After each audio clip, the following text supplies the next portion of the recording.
Hello and welcome to the soap making session.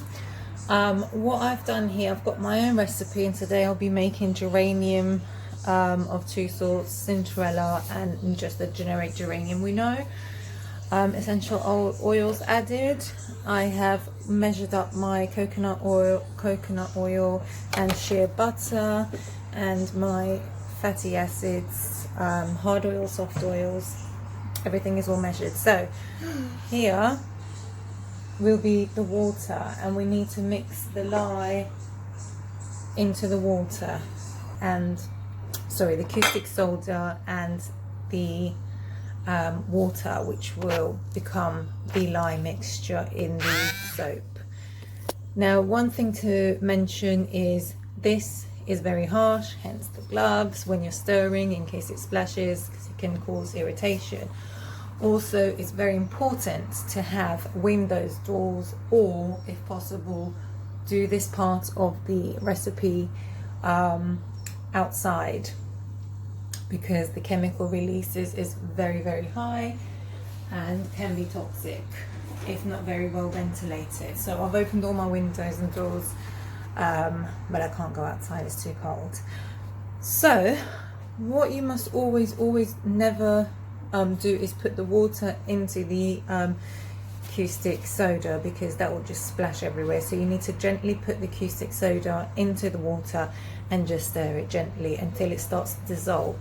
That will cause the temperature of the water to go really high, so you have to be very careful not to touch it, and it will release steam, smell and smoke.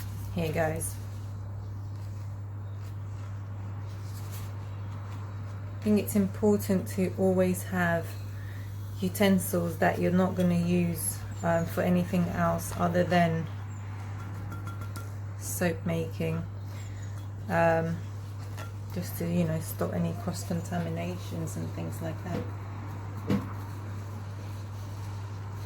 can see the bubbles in there, so it's already starting to do its thing.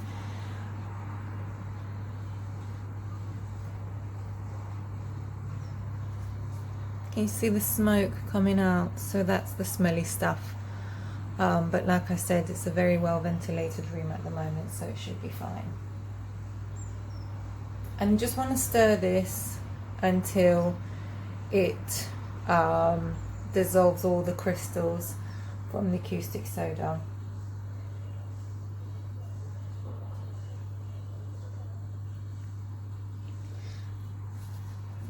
Ideally, you do want to be using a stainless steel spoon, but I've been using these silicone ones, and to be honest, I've not had any problems. So I'm just going to measure the temperature,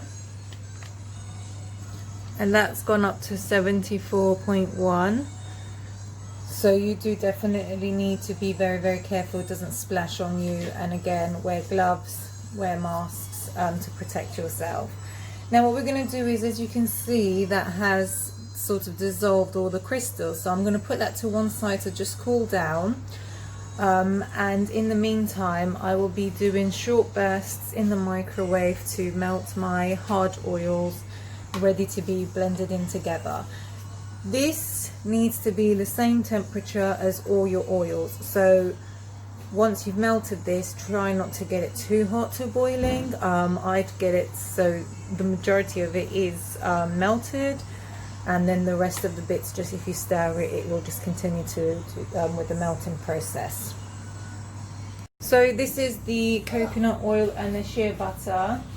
As you can tell, it's partially melted, and the little bits and bobs I'm just going to sort of I might need to put it in for one other burst for all the little bits to melt, but it just saves it going really losing its properties in the microwave. So I'm just going to put it in one more time.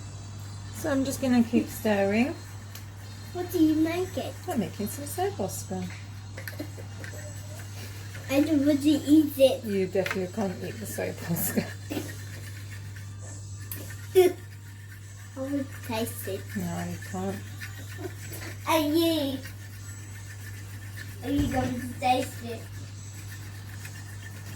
As you can see, that's all melting slowly. Take your temperature. So as you can see, the majority of it is now melted. What I will be doing is mixing the two oils together and giving it a blend before putting it together with the mixture. What's that? No, eat it out. You definitely can't eat it, Oscar.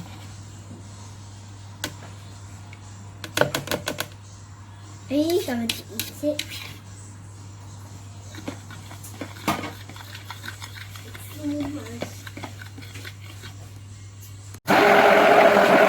So now I'm just going to mix the two together, the lye and the oils. You have to make sure the lye is not very, very hot, which this has cooled down, and I will be adding the oils. Now, once you do add the oils, you need to make sure you mix it to a trace.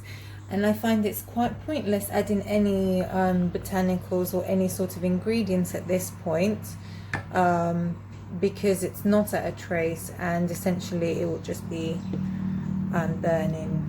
It's my way of explaining it. So you need to add all your essential oils and things after saponification, which is the correct term. So here we go. Now, as you can see, that's getting a little bit creamy as opposed to the oils originally. So what you want to do, this needs to become sort of a soft icing consistency, I would say, before I would add any essential oils. And this process, so the mixing and the blending it together, this is the process of saponification. And this is where the lye is essentially neutralized by the oils, so it's not a harsh chemical for your skin anymore, it becomes soap.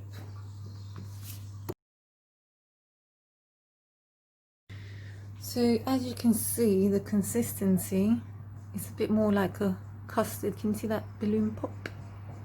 It's a bit more like a custard, so you just continue that until it gets thicker. So as we can see now, I think it's very, very nearly there. You can see the shape it leaves behind, that circle. That's the consistency I want, as you can see. So I'm going to add my essential oils and give it my final whisk. Oh, look at that, how cute. And give it my final whisk. Put my essential oils in there. Doesn't look like a lot, but it's all gone to the bottom. And now we just do our final whisk.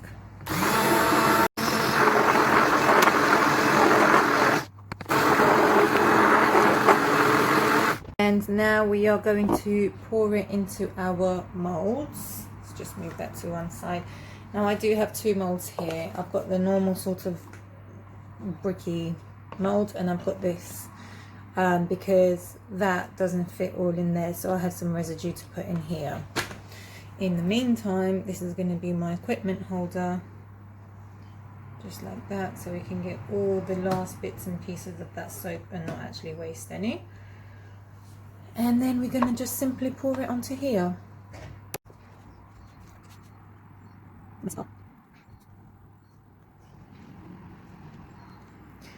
And you know, if you do get any of this on your counter, it's not a big deal because it is soap and it will wash.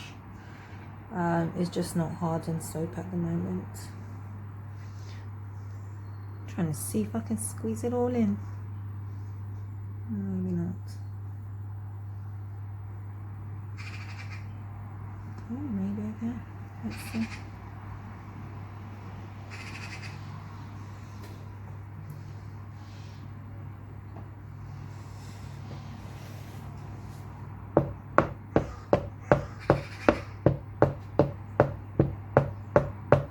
Yep, it's not going to fit anymore in there.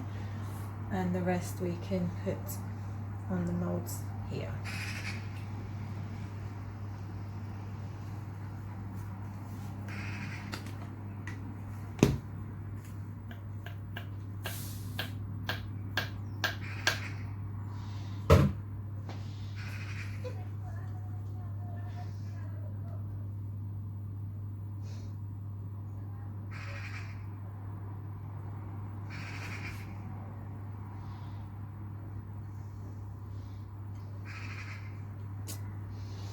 Just like baking, you don't really want to miss any parts of this.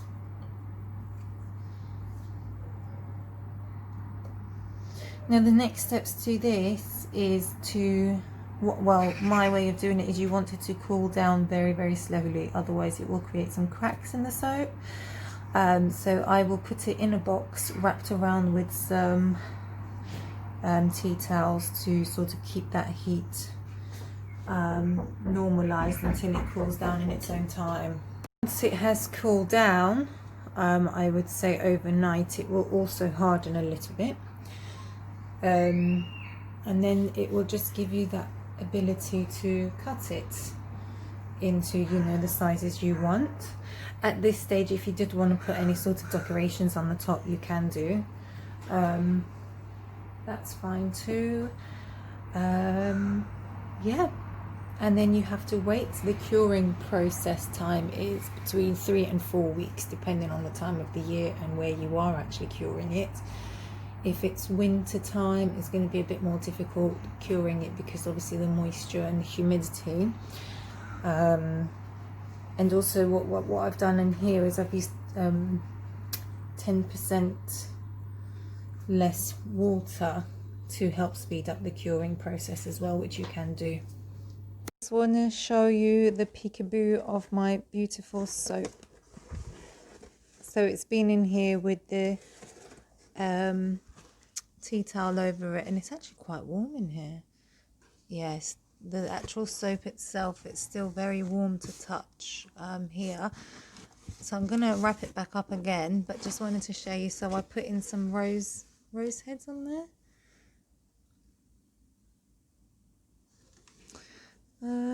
Yeah, so we're gonna leave that in there tonight, all night, and I'm gonna check it tomorrow and possibly cut it tomorrow.